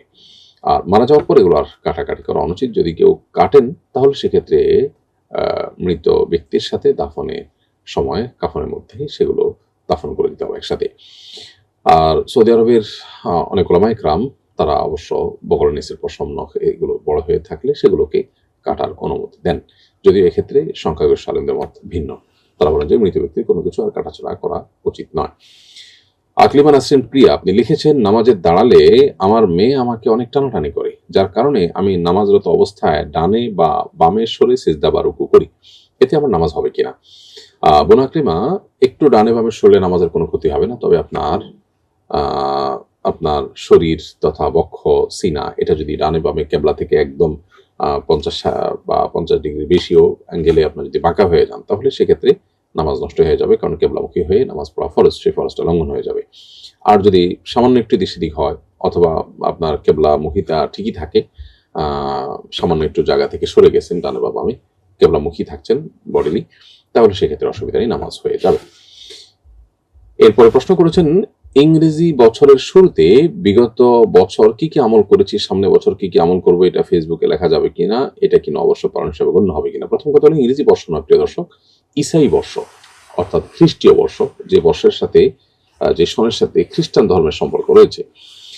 তো এটা হলো মূল বিষয়, এটা হলো আপনার প্রাসঙ্গিক বিষয়। মূল বিষয় হলো যে ইসাই বর্ষকে কেন্দ্র করে, খ্রিস্টীয় সনকে কেন্দ্র করে যদি আপনি আপনার জীবন হিসাব নিকাশ লেখেন, তাতে অসুবিধা নেই, অন্যদের মধ্যে বিবেচনা বোধ জাগ্রত হবে, সেই জায়গা থেকে এটা আপনি লিখেছেন, এটা নববর্ষ পালন হিসাবে বিবেচিত হবে না। এরপরে প্রশ্ন করেছেন একজন, লিখেছেন আমি ইংলিশ স্পোকেন কোর্স করি, বিভিন্ন বাক্য মুখস্থ করতে গিয়ে আমি বিভিন্ন চিত্র স্মরণ করে থাকি। একবার আমি তোমার সাথে আমার সম্পর্ক নেই বাক্য উচ্চারণ করতে গিয়ে স্ত্রীর কথা মনে করি, এটি কি তালাক হয়ে গেছে? না, তালাক এত সহজ বিষয় না। আপনি পড়াশোনা করতে গিয়ে, ল্যাঙ্গুয়েজ শিখতে গিয়ে, ভাষা শিখতে গিয়ে তোমার সাথে আমার সম্পর্ক নেই এরকম একটা বাক্য আপনি বলেছেন আর স্ত্রীর কথা মাথায় এসেছে, এতেই আপনার তালাক হয়ে যাবে না। আপনি স্ত্রীকে নিয়ত করে যখন বলবেন যে আমি আমার স্ত্রীকে তার সাথে কোনো সম্পর্ক রাখলাম না, আর সেটাও তালাকে কেনায়া হতে পারে, আমি তার সাথে রাখলাম না, শেষ করলাম, এরকম কথা বললে তালাকে কেনায়া হতে পারে, যদি সেটা তালাকের নিয়তে বলেন এবং সে পরিবেশ যদি থাকে তখন। এখানে আপনি শুধুমাত্র এরকম কথা বলেছেন আর তার কথা মাথায় শুধু আসছে, তাতে আপনার তালাক হবে না। হ্যাঁ, তালাকের নিয়ত থাকলে এবং অন্যান্য শর্ত পাওয়া গেলে সেক্ষেত্রে তালাক হওয়ার সুযোগ থাকবে। ফরজ গোসলের সময় নাভিতে পানি দেওয়া হয়নি, পরবর্তীতে স্মরণ হলে আলাদা পানি নিয়ে নাভিতে দেই, এতে কি গোসল হয়েছে? উত্তর হলো, ফরজ গোসলের সময় নাভিতে পানি দেওয়া না হয়ে থাকলে পরবর্তীতে পানি দিয়ে যদি নাভি ধুয়ে নেন, ইনশাআল্লাহ ফরজ গোসল হয়ে গেছে। এবং এভাবে একটি সহিহ হাদিসও পাওয়া যায়। অতএব পরবর্তীতে আপনার ওই অংশটা ধুয়ে ফেললেই গোসল হয়ে যাবে। জাকাতের টাকা দিয়ে কম্বল কিনে বিতরণ করেছি, এই কম্বল কি অমুসলিমদের দেওয়া যাবে? উত্তর হলো, জাকাতের টাকায় কম্বল কিনলে সেটা দরিদ্র মুসলিম যারা জাকাতের হকদার তাদেরকে দিতে হবে। অমুসলিমকে দিলে সেটা আপনি অন্য সাধারণ দানের টাকা থেকে অবশ্যই দিতে পারেন, এবং সেটাও প্রশংসনীয়। আমি একজনের কাছে কিছু টাকা পেতাম, পরে আমি মনে মনে তাকে ক্ষমা করে দেই, তবে তাকে বিষয়টি বলিনি। এখন আমার টাকাটা প্রয়োজন, আমি কি তার নিকট টাকাটা চাইতে পারি? উত্তর হলো, মনে মনে ক্ষমা করলে হক রহিত হয়ে যায় না, এজন্য আপনি টাকা এখন চাইতে পারেন। তবে উত্তম যে মনে মনে রহিত যেহেতু আপনি মাফ করে দিয়েছেন, সেটা যদি এখনো ওইটার উপর আপনি বহাল থাকে, সে সবচেয়ে ভালো। কারণ আল্লাহ আইদু ফি হিবাতিহি কালবি আউদু ফি কাইহি, নবী সাল্লাল্লাহু আলাইহি ওয়াসাল্লাম বলেছেন, সহিহ মুসলিমে বর্ণিত হয়েছে, কোনো ব্যক্তি দান করার পর সেটা যদি ফেরত নেন, তাহলে সেক্ষেত্রে কুকুর তার বমি করার পর সেটা যদি পুনরায় মুখে নেয়, সেটা যেরকম, ব্যাপারটা এরকম খারাপ। অবশ্যই এখানে আপনি দান করেছেন সেটি সাব্যস্ত হয়নি, যেহেতু মনে মনে করেছেন। মনে মনে করলে দান হিসাবে সাব্যস্ত হয় না। তারপরেও এটা জাস্ট উত্তম সেটা বোঝাবার জন্য বললাম। তবে আপনি যদি চান এবং আপনার প্রয়োজন যদি হয়, তাহলে সেক্ষেত্রে তার কাছ থেকে সেই সম্পদ চাওয়ার অধিকার আপনার আছে। আজানে বা তেলাওয়াতে এক আলিফের জায়গায় 3 আলিফ টানলে কি গুনাহ হবে? বিশেষ করে আজানে একটু দীর্ঘ আওয়াজ বা একটু জোরে আজান দেওয়ার প্রয়োজনে এক আলিফের জায়গায় 3 আলিফ টানলে গুনাহ হবে না। আর এমনিতে বেশিরভাগ ক্ষেত্রে এক আলিফের জায়গায় একটু বাড়িয়ে পড়লে গুনাহ হবে না। তবে কোরআনের তেলাওয়াতের ক্ষেত্রে যথাসম্ভব মদগুন্না বজায় রেখে পড়াটাই হলো কোরআনের আদব। প্রচলিত মাইক ব্যবহার করে উচ্চস্বরে ওয়াজকে পেশা হিসাবে নেওয়া এবং কিছু বক্তার নিয়ত ও পদ্ধতি নিয়ে আমার আপত্তি ও বিরাগ আছে। এমন মনোভাব পোষণ করার কারণে কি আমার ঈমান নষ্ট হওয়ার আশঙ্কা আছে? উত্তর হলো না। আপনি ওয়াজ বা নাসিহা বা দ্বীনের প্রতি আপনার কোনো বিদ্বেষ নেই, তবে প্রচলিত একটা পদ্ধতি নিয়ে আপনার আপত্তি আছে এবং মানসিকতা নিয়ে আপত্তি আছে, এটার কারণে আপনার ঈমান নষ্ট হবে না ইনশাআল্লাহ তাআলা। পরিবার অশান্তি লেগেই আছে, দুশ্চিন্তা পিছু ছাড়ছে না, এগুলো থেকে মুক্তির জন্য কি আমল করতে পারি? আপনার পরামর্শ দিক নির্দেশনা কামনা করছি। প্রিয় দর্শক, প্রথমত আপনি ইস্তিগফার করতে পারেন। নবী সাল্লাল্লাহু আলাইহি ওয়াসাল্লাম বলেছেন, মাল্লাজিমাল ইস্তিগফার জাআল্লাহু লাহু মিন কুল্লি হাম্মিন ফারাজা। যে ব্যক্তি ইস্তিগফার কন্টিনিউ করবে, নিয়মিত ইস্তিগফার করতে থাকবে আল্লাহর কাছে ইস্তিগফার, সে ব্যক্তিকে আল্লাহ তাআলা সকল পেরেশানি থেকে মুক্তির পথ দেখাবে। অতএব এটা আপনি করবেন। তাছাড়া নবী সাল্লাল্লাহু আলাইহি ওয়াসাল্লামের শিখানো একটা দোয়া আছে, হযরত মালিক বর্ণিত হাদিসে সহিহ বুখারীতে বর্ণিত হয়েছে, যে নবী সাল্লাল্লাহু আলাইহি ওয়াসাল্লাম আল্লাহর কাছে দোয়া করতেন, আল্লাহুম্মা ইন্নী আউযু বিকাল হাম্মি ওয়াল হাযান, আল্লাহ আপনার কাছ থেকে দুশ্চিন্তা এবং পেরেশানি থেকে পানাহ চাই, ওয়া আউযু ওয়াল আজজি ওয়াল কাসাল, এবং অক্ষমতা এবং থেকে কি বলে অলসতা থেকে আপনার কাছে পানাহ চাই, ওয়াল বুখলি ওয়াল জুবন, এবং কৃপণতা, ভীরুতা এবং কৃপণতা থেকে পানাহ চাই, ওয়াদাল আদাইন, এবং ঋণের যে আপনার গ্লানি, ওয়াগালাবাতের রিজাল, এবং মানুষ আমার উপরে চড়াও হওয়ার মতো পরিস্থিতি, এগুলো থেকে আপনার কাছে পানাহ চাইতে। এখানে পানাহ চাওয়া হয়েছে পেরেশানি এবং দুশ্চিন্তা থেকে। আপনি সে দোয়া আল্লাহর কাছে বিশেষ নিবেদন করতে পারেন। এর বাইরে দ্রুত মানুষের দুশ্চিন্তা দূরের কারণ আরো অনেকগুলো আমল আছে, যেগুলো আপনি নিয়মিত করতে পারেন। আর পরিবার শান্তির পেছনে অনেক সময় রুখি রিলেটেড ইস্যু থাকে। বাসায় শয়তান প্রবেশের রাস্তাগুলো বন্ধ করেন এবং সকাল সন্ধ্যা দোয়াগুলো ঠিক মতো পড়েন নিয়মিত সবাই, এবং শয়তানের মাদাখিলগুলো, প্রবেশদ্বারগুলোকে বন্ধ করে দিন। ইনশাআল্লাহ বিদিনা আল্লাহ তাআলা হেফাজত রাখবেন। প্রয়োজনে কোনো রাখি শরণাপন্ন হতে পারেন, শরঈ রুকিয়ার মাধ্যমে ইনশাআল্লাহ এই ধরনের সমস্যার সমাধান পেতে পারেন। এর পরে প্রশ্ন হলো, আমি আমার বন্ধুর রেফারে ভার্সিটিতে ভর্তি হই। ভর্তির ক্ষেত্রে কেউ রেফার করলে কর্তৃপক্ষ রেফারকারীকে 5,000 টাকা দেয়। আমার ভর্তি করার কারণে আমার বন্ধু 5,000 টাকা পাবে। আমি কি পরবর্তীতে তার কাছ থেকে সেই টাকাটা দাবি করতে পারবো? উত্তর হলো, রেফার করা দ্বারা যদি শুধু সুপারিশ উদ্দেশ্য হয়, তাহলে এটার জন্য বিনিময় গ্রহণ করা জায়েজ নয়, যে শুধু দেখা দিলাম, শুধু এইটুকু। এটা সুপারিশ টাইপের যদি হয়, তাহলে সেক্ষেত্রে এটা বিনিময় গ্রহণ করা জায়েজ নয়। কারণ এই বিষয়ে আবু উমামা আল বাহির রাদিয়াল্লাহু তাআলা থেকে একটা হাদিস বর্ণিত হয়েছে। আবু দাউদ নবী করিম সাল্লাল্লাহু আলাইহি ওয়াসাল্লাম ইরশাদ করেছেন, মান শাফা'a লি আখিহি বিশাফাআতিন ফাউহদিয়া লাহু হাদিয়া। যে ব্যক্তি কোনো কারোর জন্য সুপারিশ করলো কোথাও, এবং এর বিনিময়ে সে যদি হাদিয়া পায়, তাহলে সে হাদিয়া সে যদি গ্রহণ করে, তাহলে সে রেবার একটা দুয়ারকে ওপেন করলো। এখানে ইসলাম পরিষ্কারভাবে নিষেধ করেছেন সুপারিশ করে তার বিনিময়ে গ্রহণ করার বিষয়টিকে। আর যদি রেফার করার জন্য দরজাপ করতে হয়, পরিশ্রম করতে হয়, কোনো শ্রম দিতে হয়, কিছু না কিছু করতে হয়, তাহলে সেক্ষেত্রে এটা বিনিময় গ্রহণ করা জায়েজ আছে। অবশ্য বিশ্ববিদ্যালয় কর্তৃপক্ষের সঙ্গে আপনার বন্ধুর চুক্তি যদি থাকে যে রেফার করলে চুক্তি মোতাবেক সে পারিশ্রমিক পাবে না এবং তার জন্য তার কিছু না কিছু শ্রম থেকে থাকে, তাহলে সেক্ষেত্রে সেটা আপনার বন্ধুর জন্য জায়েজ আছে এবং সেটা আপনি তার সেখান থেকে কোনো অংশ দাবি করার কোনো অধিকার আপনার থাকবে না। অবশ্য আরেকটা জিনিস খেয়াল করতে হবে এখানে যে কোনো প্রকার প্রতারণা যেন না হয়। অর্থাৎ যে প্রতিষ্ঠানে রেফার করছি, আমি 5,000 টাকা পাবো দেখে একজনকে রেফার করলাম, সেটা তার জন্য যদি অকল্যাণকর হয় তাও তাকে রেফার করলাম, এটা হলো তার হক নষ্ট হবে। এরপর প্রশ্ন হলো, আমি এআইকে ইসলাম নিয়ে কিছু প্রশ্ন করলে সেই ইসলামের কিছু বিষয়কে অবৈজ্ঞানিক বলে মন্তব্য করেছে, আমি তার কথা বিশ্বাস করিনি, এতে কি আমার ইমানের কোনো সমস্যা হয়েছে? না, ইমানের সমস্যা হয়নি, কারণ আপনি তার কথা শুনেছেন, শুধুমাত্র বিশ্বাস করেননি। সো এটা আপনার ইমানের জন্য ক্ষতির কারণ হবে না। তবে আপনার ইমানের বিষয়ে আপনাকে খুব বেশি সতর্ক হতে হবে। এমন কোনো জায়গায় প্রশ্ন করলেন যেখান থেকে আপনি আসলে বিভ্রান্তিতে পড়ার আশঙ্কা আছে, তাহলে সেটা আপনার করা উচিত হবে না। এরপরে প্রশ্ন হলো, আমার বাবা কুয়েতে 20 বছর ধরে এক কুয়েতি মালিকের ফলের দোকান পরিচালনা করছেন। মালিকের সরবরাহকৃত পণ্য বিক্রির পাশাপাশি তিনি অন্য ব্যবসায়ীদের কাছ থেকে ফল এনে মালিকের দোকানে বিক্রি করতেন এবং সেক্ষেত্রে নিজের জন্য নির্ধারিত কমিশন নিতেন। বিষয়টি জানার পর দোকান মালিক এটিকে তার জন্য বৈধ বলে অনুমোদন দিয়েছেন। আমার বাবা ওই অর্থ দিয়ে 2টি বাড়ি নির্মাণ করেছেন। প্রশ্ন হলো, ওয়ারিস হিসাবে সেই সম্পদ কি আমার জন্য সম্পূর্ণ হালাল হবে? উত্তর হলো হ্যাঁ, অবশ্যই হালাল হবে। আপনার বাবার উপার্জন হালাল হিসেবে বিবেচিত হবে, তার বাড়িটাও সম্পূর্ণ হালাল টাকায় নির্মিত হয়েছে বিবেচিত হবে। এরপরে প্রশ্ন হলো, একটি গর্ভবতী ভেড়া গুরুতর অসুস্থ, পশু চিকিৎসক ইনজেকশন দিয়েছেন এবং জানিয়েছেন এটির বাঁচার সম্ভাবনা নেই। অসুস্থতা ও ইনজেকশন দেওয়ার কারণে কেউ এটি কিনতে বা খেতে আগ্রহী নয়। এই অবস্থা শরীয়তের দৃষ্টিতে করণীয় কি? উত্তর হলো যে আপনি জবাই করে দিতে পারেন এবং এর গোশতের মধ্যে যদি কোনো ক্ষতিকর কিছু না থাকে গোশত খাওয়ার মধ্যে, তাহলে সেটা খেতে কোনো অসুবিধা নেই। এরপরে প্রশ্ন হলো, রমজানে কাজা রোজা কি স্বামীর নির্দেশ বা অনুরোধে ভেঙে ফেলা জায়েজ হবে? রমজানের কাজা রোজা স্বামীর নির্দেশ বা অনুরোধে ভাঙা জায়েজ হবে না, কারণ কাজা রোজা রাখা ফরজ, অতএব কাজা রোজা আপনি পুরো করবেন। নফল রোজা যদি হয়ে থাকে তাহলে সেক্ষেত্রে স্বামীর নির্দেশে আপনি বা অনুরোধে ভেঙে ফেলতে পারেন।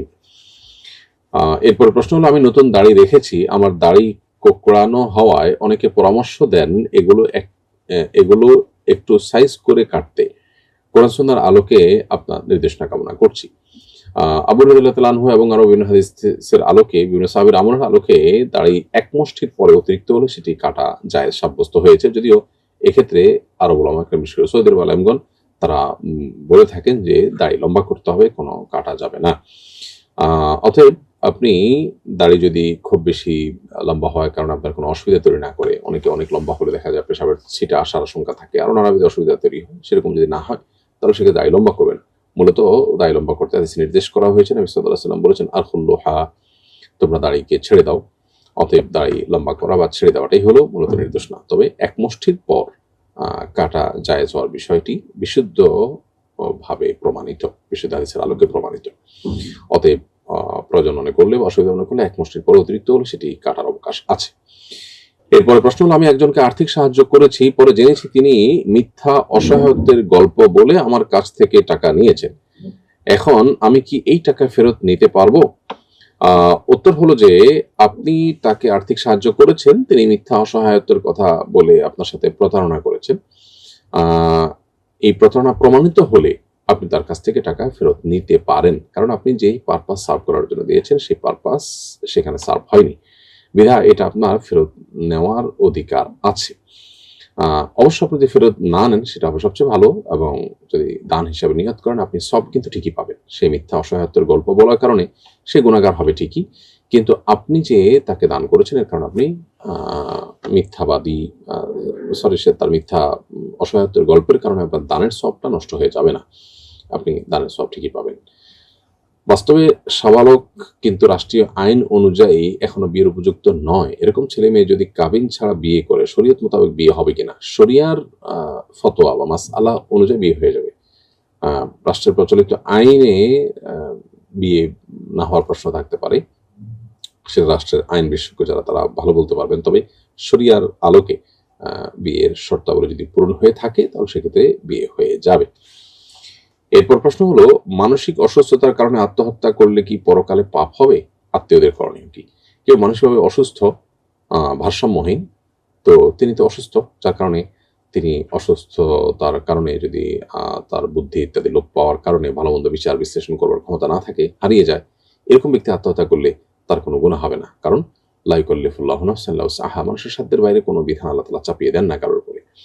তাছাড়া এরকম অসুস্থ মস্তিষ্কের মানুষ যারা, তাদের উপর থেকে কলম তুলে নেওয়া হয়, অর্থাৎ তাদের কোনো অপরাধ লেখা হয় না।